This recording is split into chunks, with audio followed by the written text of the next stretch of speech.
राम नाम कड़वा लगे ये मीठे लगे दामे, दुविधा में दोनों गए भाई माया मिली ना राम। अब इन्हीं इंजेक्शनों से प्रभावित व्यक्ति एक बार ये दास मेरे पूज्य गुरुदेव जी के सतलोक गमन के उपरांत उनके आदेशानुसार दीक्षा नाम सत्संग करने लगा। तो हमारे पूज्य गुरुदेव जी का एक आश्रम मोघा के अंदर है, रेलवे स्टेशन के पास, और एक तलवंडी भाई जिला फिरोजपुर के अंदर है। तो जिला फिरोजपुर के अंदर जो तलवंडी भाई एक कस्बा छोटा सा बरवाले जैसा ही, तो वहाँ हमारे गुरुदेव जी के कुछ शिष्य थे। तो उन्होंने आग्रह किया कि आप यहाँ भी सत्संग किया करो। गुरुजी चले गए तो हमने सेकंड संडे यानी द्वितीय रविवार तलवंडी भाई में सत्संग शुरू कर दिया। हम जाने लग गए। तो इस सत्संग को सुनकर प्रभावित तो आम व्यक्ति हो ही जाता है। तो उनके वहाँ कोई बुढ़िया की मृत्यु हो गई थी, उसके शोक व्यक्त करने के लिए कोई उनका रिलेटिव आया हुआ था। वो धनी व्यक्ति था, चंडीगढ़ का वासी था। तो उन्होंने उससे कहा कि शुक्रवार को आया था, वो शनिवार को जाना चाहा था शाम में 4 बजे से। उन्होंने कहा कि आप आज रुको, कल सत्संग होगा, आप सत्संग सुनकर जाना। तो वो कहने लगा मैं सत्संग बहुत सुनता हूँ, मैंने सब सुन रखे, मुझे काम जरूरी है, जाना पड़ेगा। तो उन्होंने भक्तों ने ये भी कहा कि सत्संग आपने जरूर सुने होंगे, लेकिन ये सत्संग कुछ उनसे भिन्न है, आप सुनो, हमारी प्रार्थना स्वीकार करो। वो कहने लगा नहीं, मेरा एक बहुत कंपलसरी काम है, एक कोई पार्टी आवेगी, उसके साथ मेरा एक एग्रीमेंट होना है कोई कार्य का, और उसमें मुझे 5 लाख का बेनिफिट होगा। सन 1997 की बात है। उस समय के 5 लाख आज के तो मेरे ख्याल में 50 लाख होंगे। तो उन्होंने फिर प्रार्थना की कि कोई बात नहीं, कब आएंगे, किस टाइम आएंगे? कहना कल वो 1 बजे आएंगे। और मैंने उनके लिए सारी पार्टी का अरेंजमेंट करना है। तो उन्होंने फिर काफ़ी कहा, पर वो नहीं मानने वाला था, वो चला गया। अब वो वहाँ से 4 सदस्य थे घर में, 4 पति पत्नी, एक लड़का एक लड़की, और मारुति कार ले रखी थी। चंडीगढ़ के पास आकर एक ट्रक खड़ा, थोड़ा सा अंधेरा हो गया, आगे एक ट्रक खड़ा था बजरी का भरा हुआ, उसके पिछले व्हील निकाल रखे थे चारों और जैक ला रखा था। अब उसने तो 5 लाख घूमे थे माइंड में, कुछ भी ना दिखा था, स्पीड पूरी कर रहा था। वो ट्रक के नीचे घुस गई वह कार, वो जैक कट गया और लोडी ट्रक बजरी का भरा उनके ऊपर पड़ गया। चारों के चारों 8-10 स्पॉट मर गए। अब चाट ले उस 5 लाख के बेनिफिट ने, सिर पर धर ले, वह कोठी गई और पता नहीं कहाँ भूत बने अंडेगा। तो पुण्यात्माओं, परमात्मा के इस ज्ञान को आधार बनाओ। ये बातें कहने सुनो की नहीं, ये कर पाड़ने की हैं। राम नाम कड़वा लागे ये मीठे लगे दामे, दुविधा में दोनों गए भाई माया मिली ना राम। है अब्राहिम सुल्तानदम एक संपन्न सम्राट था, सारी सुविधाएं थी उसके पास। 18 लाख घोड़े थे, 18 लाख। हमारे गांव में पुराने समय में यदि किसी, आजकल तो इन कारों की महिमा है, जिसका कार है वो साहूकार माना जाता है। उस समय जिसके घर पर घोड़ा या घोड़ी होती उसको सेठ माना करते, बड़ा चौधरी आदमी है, घोड़ा रखा है। एक घोड़े से बीमा बन जाती थी और उसके 18 लाख घोड़े थे, और संपत्ति कितनी होगी। और वो उसमें इतना मस्त था, परमात्मा ने उस दलदल से उस आत्मा को निकालना पड़ा। अब थोड़ी सी कथा सुनाते हैं अब्राहिम सुल्तानदम की। एक अब्राहिम सुल्तानदम नाम के मुसलमान बादशाह थे इराक के अंदर। एक बलख नाम का उसकी राजधानी थी, शहर था, और ये बहुत संपन्न राजा था। ये पिछले जन्मों का परमात्मा का प्यारी आत्मा थी। कबीर साहब कहते, जो जन मेरी शरण है ताका हूँ मैं दास, और गेल गेल लाग्या फिरूं जब तक धरती आकाश। कितने दयालु मालिक परमात्मा की आप कभी ना कभी शरण में अवश्य रहे हो पुण्यात्माओं। ना सतलोक आश्रम वाला में आप नहीं आ सकते। परमात्मा ला रहे हैं आपको, सौ कारण बना के, भटक तो वो रहे हैं आपके लिए। किसी अपनी प्यारी आत्मा को भेजते हैं, कोई संदेश देते हैं, कोई पंपलेट के माध्यम से आकर्षित होता है, कोई पुस्तक से, कोई टीवी देख करके खिंचा आ रहा है। तो ये सारा साधन ये परमात्मा आपके लिए करवा रहे हैं। आप कभी ना, आप वही 64 लाख में से हो जो सबसे पहले ही आएंगे। उसके बाद पूरा विश्व को उसी तरीके से जैसे सर्प का विष उतारने वाला गारडू मंत्र बोल बोल कर सचेत करता है, तो बाकी समाज को इस ज्ञान से, भक्ति से, इस परमात्मा की वाणी से, भक्तों के माध्यम से गांव गांव में, नगर नगर में ये मंत्र बोल बोल कर वो विष उतारेंगे। फिर वो जागेंगे बाद में। पहले 64 लाख आएंगे जो काशी में रह गए थे, भगवान के संपर्क में आए थे। तो परमात्मा कहती एक बार जो मेरी शरण में आ गया उसके साथ रहूँगा सदा। तो कितने दयालु थे। जो आज से 600 वर्ष पहले भगवान नहीं आते या भक्ति में खत्म हो जाती, उस समय परमात्मा ने इसी लीला की और ऐसे चमत्कार किए। आज तक भक्तों के अंदर वो चर्चा का विषय है, भगवान ये कर देता है, तो वो करा करते यही भगवान। और फिर कुछ सिरफिरे जैसे कमाल जैसे परमात्मा ने मुर्दा जीवित किया। लंबी कथाएं हैं ये बहुत गनी, लेकिन धीरे धीरे आपको सुनाया करेंगे। अभी तक तो आपको इन सदग्रंथों से, वेदों से ये मलाई निकाल कर आपके सामने रखिए, फिर ये कथाएं सुनाया करेंगे। तो दास यदि ये कथा मैं पहले सुनाता, जब तक ये वेद सदग्रंथ और सब शास्त्रों से निर्णय नहीं निकालता था, किससे कहना जाता है कबीर इज गॉड। और अब इस ज्ञान के माध्यम से प्रत्येक आदमी ये मान रहा है भक्त कि कबीर इज गॉड और कंप्लीट गॉड। तो परमात्मा अब क्या करते हैं, हम तो धन मांगने आते हैं और कहते हैं दो जन मेरी शरण है ताका हूँ मैं दास। अब दास देख लो किसा होया करे। दास किसे कहते हैं, दास की परिभाषा सुनाता हूँ। एक बार अब्राहिम सुल्तान अधम जो राजा था, उसने घर त्याग दिया था, परमात्मा की कृपा से घर त्याग दिया था और वो किसी चला गया, एक आश्रम में रुक गया। उस आश्रम में सब दास कहें अपने आप को, फलाना दास फलाना दास, और थोड़ी बात पर एक दूसरे का न्याख काट लड़ने लगे, तू क्या बन रहा है। तब अब्राहिम सुल्तान अधम जिसकी दास कथा सुनाना जा रहा है, इसका थोड़ा सा लिंक बीच में और आ गया। जब वो घर त्याग गया था, पहले ये राजा था, तो उसने कहा कि भाई आप नाम दास जरूर लिखते हो पर कर्म आपके लक्षण दास के नहीं है। उन्होंने पूछा भाई क्या बात भगत जी, कैसे नहीं।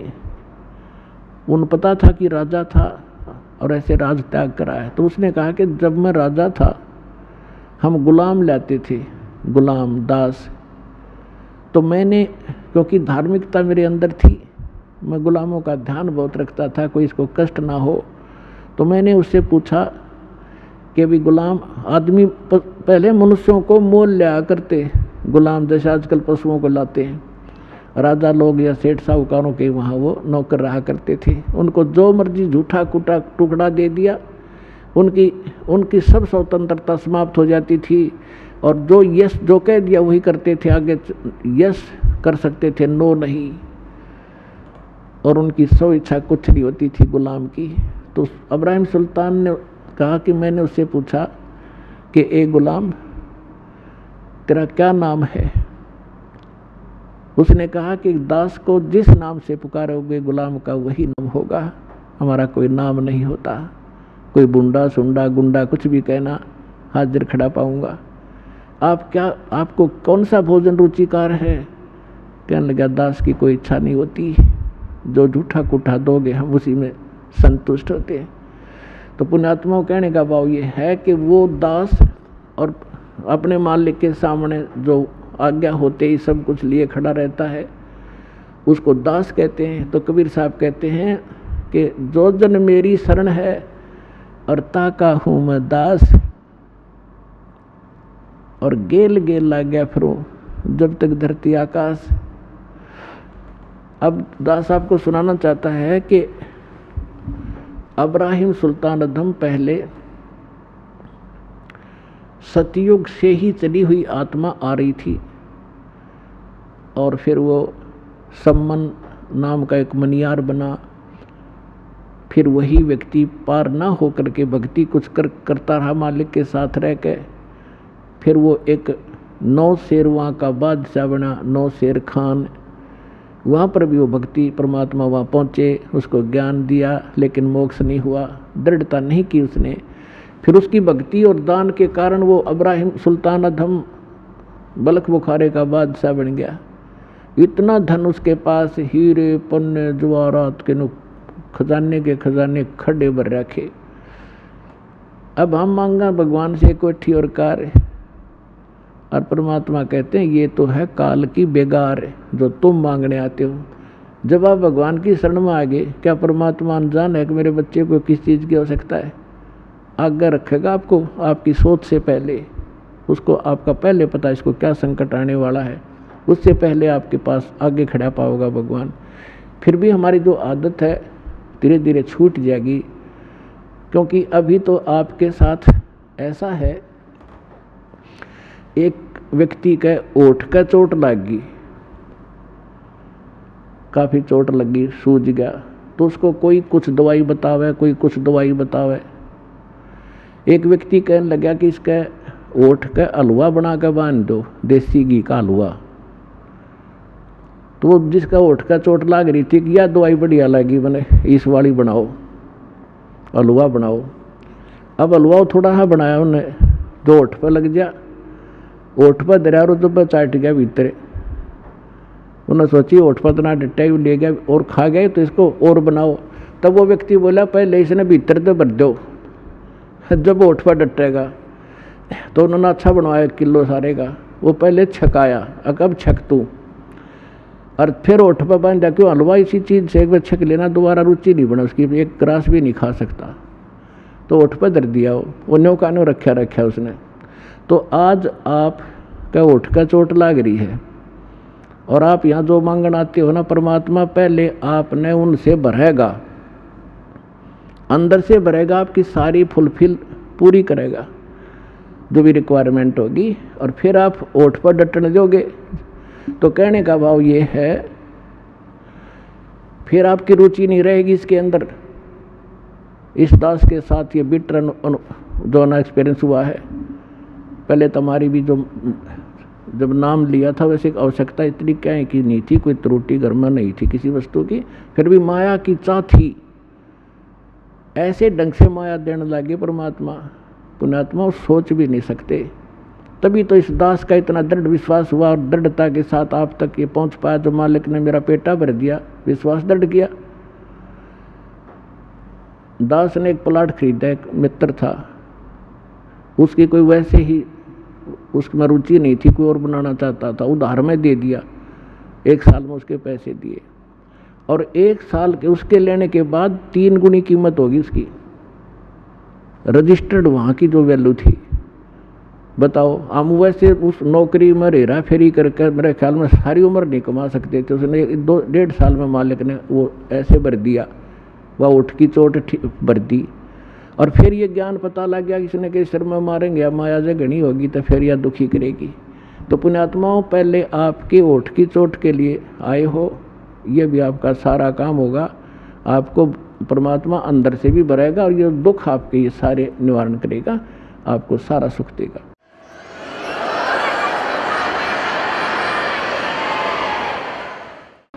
और फिर आपको ये माया विष दिखाई देगी, रुचि नहीं रहेगी आपकी इस ज्ञान के होने के बाद। फिर आपको ये पता चलेगा यदि मेरे पर आपत्ति कोई आवेगी तो भगवान खड़ा पाओगा। कबीर साहब कहते हैं, कल्पे कारण कौन है, कर सेवा नी काम, और मन इच्छा फल दूंगा जब पड़े मेरे ते काम। तो कल्प कहते मतलब के संकल्प विकल्प मत रख, निष्काम भाव से या पूजा करता रहे जो मुझे मैंने बताई है, मेरे दास ने बताई है। और जब तेरे ऊपर कोई आपत्ति आएगी, तो जब मेरे सत्र का काम होगा, परमात्मा के सत्र का काम राष्ट्रपति नहीं कर सकता, जैसे एक पिता पुत्र जा रहे हैं कहीं पर, अब एक्सीडेंट में पुत्र मारा गया, पिता बच गया, बता पिता ने क्या सुरक्षा कर दी। अगर हम ये सोचे थे राष्ट्रपति हो पिता, तो परमात्मा साथ होगा, वहाँ धनी का काम था जो आपकी रक्षा करता। तो कहते मन इच्छा फल देऊंगा जब पड़े धनी ते काम, आपके सब प्रकार की जो समस्याएं हैं वो देंगे। तो क्या था कि इब्राहिम सुल्तान आज़म का जो राजा था उसके पास बहुत घनी माया थी, और जब राजा और सुख घना हो जाता है, राजा बन जाता कहना है कि है, पहले तो घनी को बद कराया करते ही है। उसने हजारों की संख्या में तो औरतें रखी हुई थी बकवाद करने के लिए, विवाह कर करके, और को बद कितनी करा करता इससे अंदाजा लगाया जा सकता है। लेकिन चाह भगवान की फिर भी थी। आज थोड़ा समय थोड़ा शॉर्ट में बताऊंगा, जो दास बताना चाह रहा था कि आप तो माया मांगना हो, और परमात्मा ने जिसका मोक्ष किया वो माया से अलग किया। अब एक दिन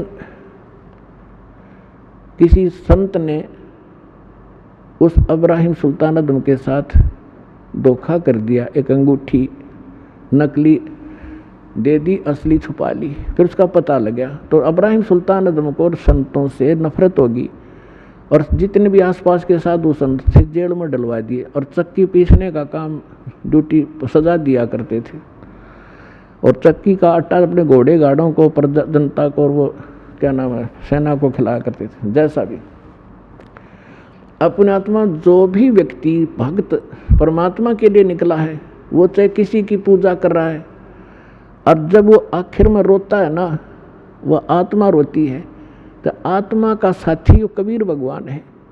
जब उसने देखा कि भगवान के लिए निकले थे ये 100-200 भक्त, और ये इसने जेल में ठोक दिया नालायक ने, और वो भी भगत परमात्मा का था, पूर्व जन्म का उसके कर्म बिगड़े थे। तो वहाँ पहुँच गए दाता। उसने क्या प्रश्न किया था, इब्राहिम सुल्तान ये प्रश्न करता था कि तूने भगवान देखा है अल्लाह, कहाँ है, कैसा है, तो मुझे दिखा, मुझे बता। और उसके प्रश्न का उत्तर नहीं देता था, उसको जेल में ठोक देता था। ऐसे 300-350 संत जेल में ठोक रखे थे। उनको छुड़वाने के लिए और उस नादान आत्मा को परमात्मा के मार्ग पर लगाने के लिए परमात्मा ने, कहते 100 छल सिद्धर मैं करूँ अपने जन के काज। एक रबहारी बनकर ऊँट, जैसे राजस्थान के व्यक्ति आते थे हमारे यहाँ, ऊँटों वाले काफ़ी काफिला लेकर आते थे। जब उस समय उधर वर्षा नहीं होती थी, इस साइड में आकर वो अपने पशुओं को पाल ले जाते थे, फिर वापस चले जाते थे। ऐसी उस ऊँट रबहारी वाली कारवान वाली जो है ना, वेशभूषा बना के राजा के महल पे, रेजिडेंस पे, जिस पर सोया करता था, जिसमें महल में, उसकी छत के ऊपर प्रगट हुए सतलोक से आके, और एक ऊँटा वाले जैसा, जैसे राजस्थानी होते हैं, डबल धोती बांध के, जूते रोड, इतना बड़ा साफा, हाथ में लठ, तो उसकी छत पे खड़ा होकर लठ मारे, खुड़का करे खूब जोर जोर का, हर हर। अब राजा की छत पे तो चिड़िया भी नहीं बोल सकती, और उन्होंने खूब खड़ा कर रखा। राजा एकदम उठा, नौकरों को लताड़ा के तुम क्या कर रहे हो, ऊपर कौन शोर कर रहा है। नौकर गए ऊपर, लाए पकड़ के, वो सामने खड़ा है राजस्थानी सा परमात्मा, और कहने लगे कि तू कौन है, कहाँ से आया है, ऊपर छत पर क्या कर रहा था। राजा ने पूछा। परमात्मा ने कहा कि मेरा ऊँट खो गया, मेरा ऊँट गुम हो गया, और मैं ऊँट खोजूं था, शायद तेरी छात पर बैठा हो। तो राजा हंसा उसकी मूर्खता पे, कहने लगा अरे मूर्ख, ऊँट कभी छत पर जा सकता है, तेरी अकल मारेगी, ऊँट मिलेगा कहीं जंगल में, खोज वहाँ जा करके। तो परमात्मा ने कहा कि जिस प्रकार ऊँट छत पर नहीं मिल सकता, क्वाइट इम्पॉसिबल, इसी प्रकार जिस प्रकार तू बकवाद कर रहा है, ऐसे अल्लाह प्राप्त नहीं हो सकता। और न्यू कह के अंतर ध्यान हो गए उसी समय। अब सामने बात कर रहे आदमी ना दिखे, कलेजा तुम्हें फट जाए, आधा तो आदमी का कलेजा हिल जाए, वो बेहोश हो गया राजा। उधर से परमात्मा, वो तो राजा को लागे उपचार में करन, वहाँ पहुँच गया जहाँ वो चक्की पीस रहे थे जेल में। कौन? उसके भक्त। परमात्मा देखो पुण्यात्माओं, अब आपको ज्ञान होगा ना। पहले हमने जो सुख होता हम सोचा करते कृष्ण जी ने कर दिया, हनुमान जी ने कर दिया। करने वाले का था, कहते हैं जगत का पेखना पेख्या धनी का नाम ना लेखा। गीता अध्याय नंबर 15 के श्लोक नंबर 16 और 17 में 3 पुरुष बताए हैं, एक सर पुरुष एक अक्षर पुरुष। लेकिन इनसे हटकर जो उत्तम पुरुष है वो तीनों लोकों में प्रवेश करके सबका धारण पोषण करता है, यानी सबके दुख सुख वही निमेटता है। वो अव्यय ईश्वर है, वो परमात्मा परम अक्षर ब्रह्म सत्य पुरुष कबीर साहब है। तो वहाँ जा करके उन सिपाहियों से कहा कि भाई हौलदारो, मैं भी आ गया और तुम्हारे राजा ने जेल कर दी मेरी, मैं भी साधु हूँ, साधु वेशभूषा बना ली वहाँ जाके। तो सिपाही बोले ठीक है भाई, एक चक्की तू लग जा, पीछे हट बैठ।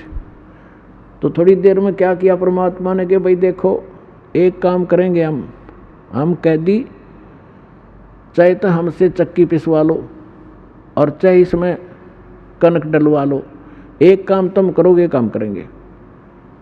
अब सिपाहियों ने सोचा यो अच्छा क्रांतिकारी आया, इस नांदे सारे स्ट्राइक करवा दी। तो को दुख हुआ कि इसको सीधा करेंगे। अब कहने लगे हम कणक डालेंगे चक्की में और तुम पीसो। उन्होंने सोचा पहले दिन को 2-3 घंटे में छोड़ देते थे, आज शाम तक रगड़ेंगे। अब परमात्मा वो बैठ के ठीक है भाई तुम आ जाओ, एक के खड़े हो जाओ चक्की के साथ साथ। कहने लगे हम आप डालते रहेंगे घूम फिर के, तुम शुरू करो। परमात्मा बोले खड़े हो जाओ, वे सारे खड़े हो गए और आंखें बंद कर लो। वो महात्मा खड़े हो गए, आंखें बंद कर ली। परमात्मा के हाथ में एक डंडी थी छोटी सी सोटी, उसने अपने हिस्से वाली चक्की के किले के हैंडल के ऐसे लगा दिया कि चलो स्टार्ट करो सारी। वो एक 360 चक्की बताओ अपने आप घूमने लाएगी ना, फुल स्पीड से, बिजली की भी ना चला इतनी तेज। और परमात्मा बोले ले हौलदारो इसमें डालो आटा पीस लो, गेहूँ डालो और पीस लो, हम चले। तो उन्होंने कहा कि आंखें बंद करो, उन्होंने सारे आँख बंद कर ली। परमात्मा ने कहा आंखें खोलो। राजा के उस स्थान से लगभग 1 किलोमीटर दूर जंगल में सारे खड़े पाए और कहने लगे भाग जाओ यहाँ से, इस नालायक के राज में फिर मत आ जाना। अब वो चक्की अपने आप चल रही है, सारे सैनिक वो कैदी बाज गए। अब सैनिका ने सोची अब तुम मर गए भाई, जो राजा तुमने गड़ेगा न्यू क्या तुमने भगा दिए जान बुझ गए। भागे गए 1-2 के राजा से हो गया। अब परमात्मा ने वो चक्की चालू राखी कदे राजा ने दुखी करे, अब तुमने जान के निकाल दिए। तब राजा को पता चला, राजा देखने आया कि चक्की अपने आप चल रही है। जब चक्की बंद हुई जब राजा ने देख ली, इतने दयालु हैं ये, किसी पर दुख नहीं आने देते कि सैनिकों ने तंग करेगा, नालायक आदमी अपने कर्म बिगाड़ेगा।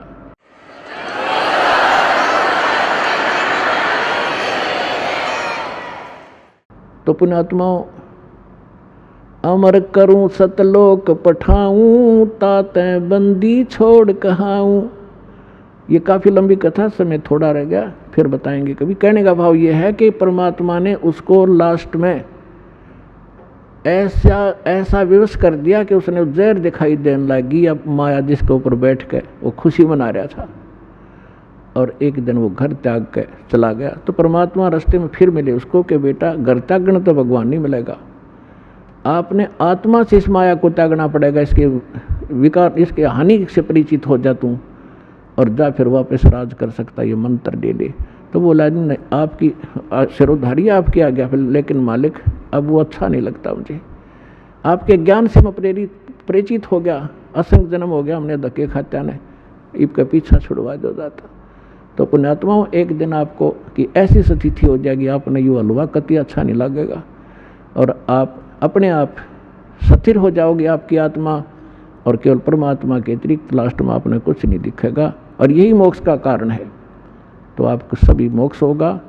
कहते समझा है तो सिर दर पाओ, भौर नहीं रे ऐसा दाओ। बोलो सतगुरुदेव।